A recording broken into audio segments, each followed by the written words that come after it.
Welcome back. You're watching NewsX. My name is Vineet. As the investigation into the horrific crash in Ahmedabad last month continues, we in fact move on with our coverage, decoding all the clues from the Aircraft Accident Investigation Bureau's report, which was released earlier today morning. Joining us now is someone very special. Captain Pete Hutchison, aviation expert from Ireland, is joining us. He's a former military and commercial airline pilot and former training captain at Virgin Atlantic. He has also flown the Boeing 787. Captain Pete, appreciate you taking out the time and speaking with us. I hope you can hear me.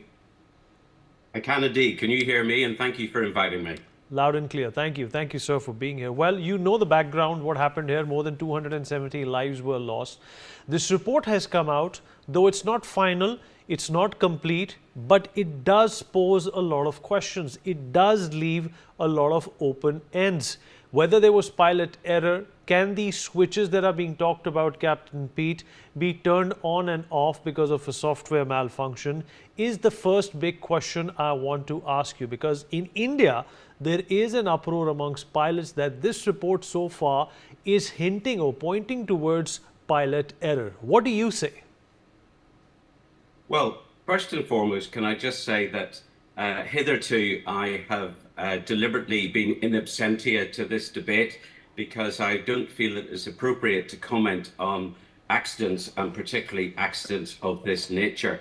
I'm a pilot, not an air accident investigator, and the folk that do that invaluable job are highly experienced. They're very, very clued up and qualified people for the job. And up to this point, any comments and chatter on the internet has been based on speculation. And speculation is insensitive and I think actually disrespectful to all those that lost their lives, their loved ones, their families, and to the airline, to the country, and to aviation globally.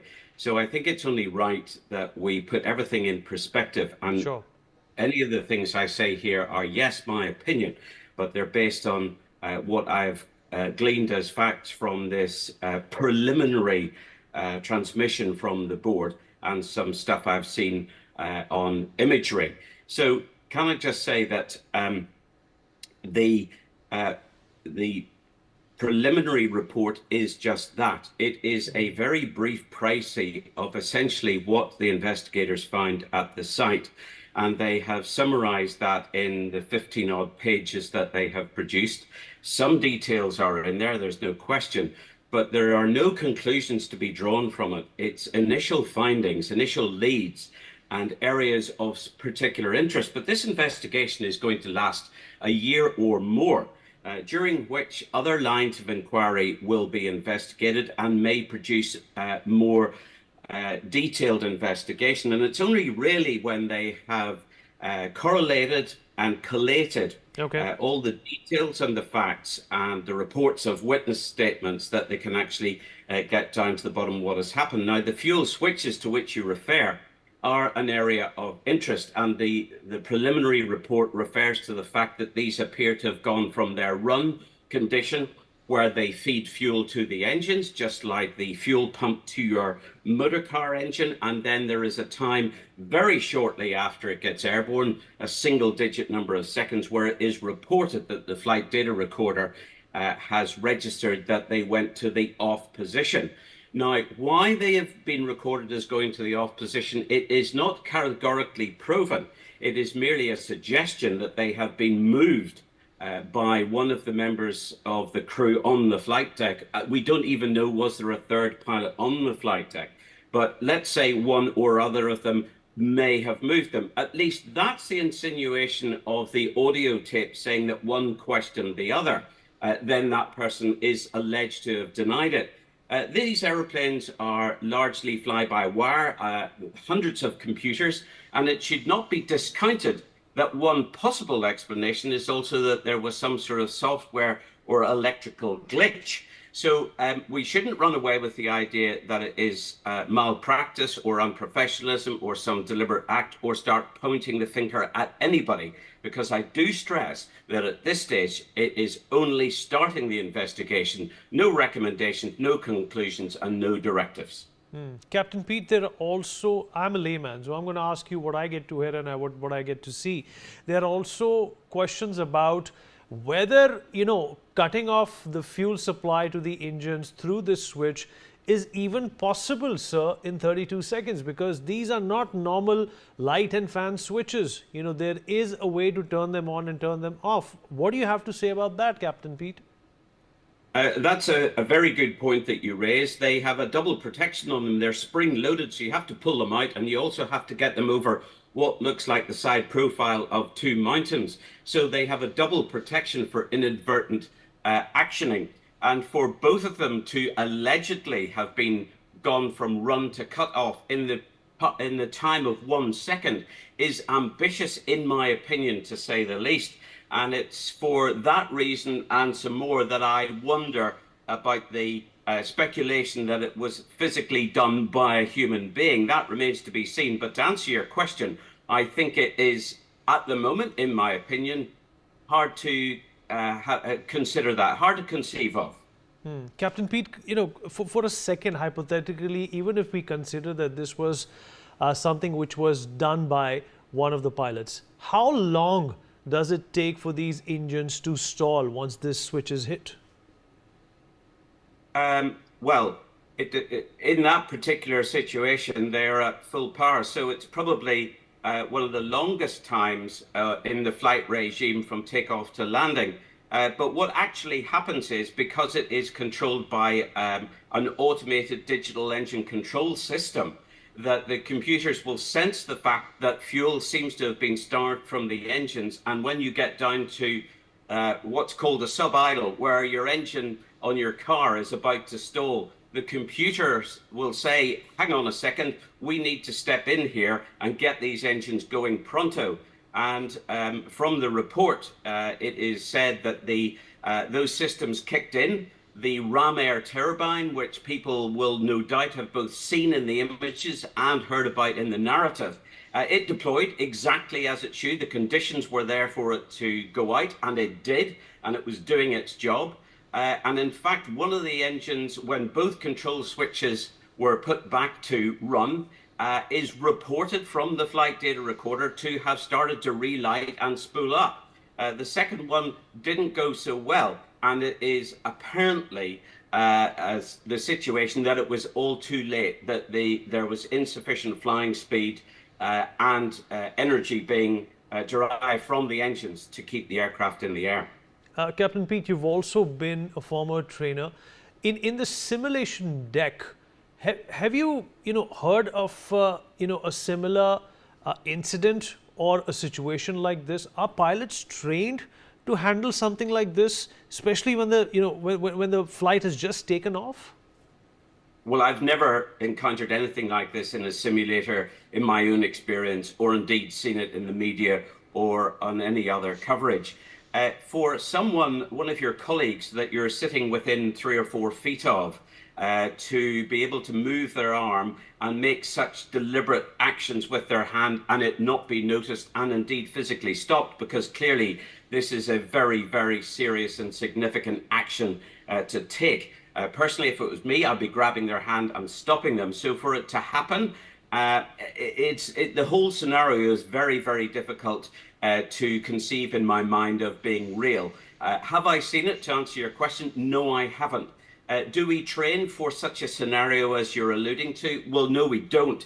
And that is not an irresponsibility or a dereliction of duty on behalf of the trainers, the airlines, or the authorities, because there are, like driving a motor car, a myriad, an infinite number of scenarios that you could encounter. You can only train for so many, and then you use that training as the basis, if necessary, with lateral thought to try and solve some other problems, of which there are always cropping up. But this one, no, I haven't. Captain Pete, this was an aircraft which was a little over a decade old. And in aviation parlance, that's basically a brand new airplane. It's not that old. Do you think that there is also a possibility that poor maintenance or some oversight concerning or related to maintenance could have also led to something like this, in your experience? Well, one can never say because I don't know. I wasn't there. I'm not privy to the documentation or the maintenance records. All we can refer to, once again, is the points raised in this preliminary report, and it is just a brief statement of the facts.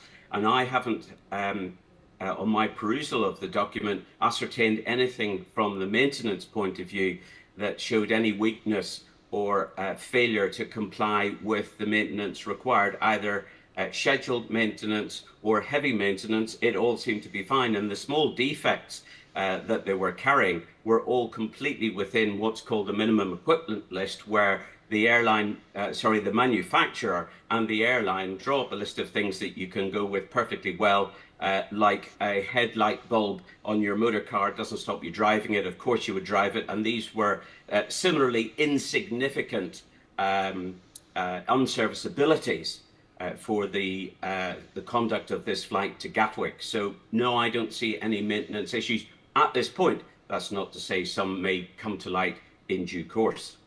Captain Pete, you have flown the Boeing airliners, you have flown the Dreamliner as well. What has been your experience with Boeing? I ask you this question because in India, there is also a conversation about, the image crisis that Boeing has been fighting for the last few years.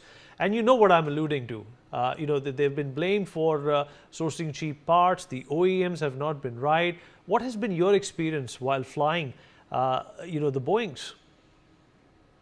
I'm obviously not going to be drawn into the wider problems that the manufacturer is encountering and dealing with. That is entirely a matter for them. Based on my personal experience, I've had no problems with the Dreamliner. It's a very, very good airplane, and some of the bits are absolutely world leading, better than what Airbus produce in terms of a cabin environment and other bits and pieces. But it's like comparing, dare I say, going back to the motor car analogy again, comparing one manufacturer to another. They all have their strong points, and you decide what you want to buy, which is what the airlines do.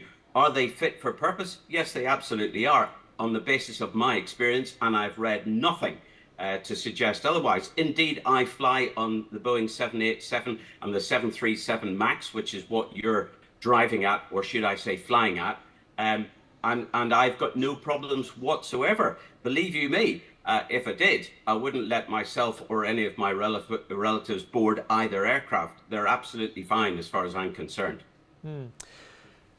Captain Pete, last question before we let you go. Do you think that there is a possibility, sir, that of all the simulations and likely scenarios that pilots go through when it comes to salvaging and flying the aircraft the right way, this perhaps could be an example which will shed, a unique and a new light on aviation safety and standards, like every crash has in the past?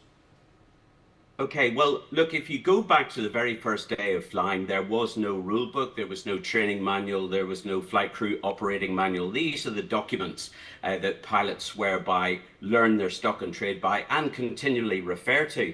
Every accident, and unfortunately there have been, and I dare say there will be more because nothing is perfect. Nevertheless, it is the safest form of transport in the world. Every accident has recommendations, findings, airworthiness directives, and lessons are learnt, and from that come new procedures. So I dare say, in fact, I would eat my hat if no new procedures or no new philosophies or protocols came out of this accident. So yes, I would say, in short, you are absolutely right, there will be. Right. Captain Pete, appreciate you took out the time and spoke to us. It was very enlightening, and thank you for those unique pointers. Appreciate it. Thank you, sir.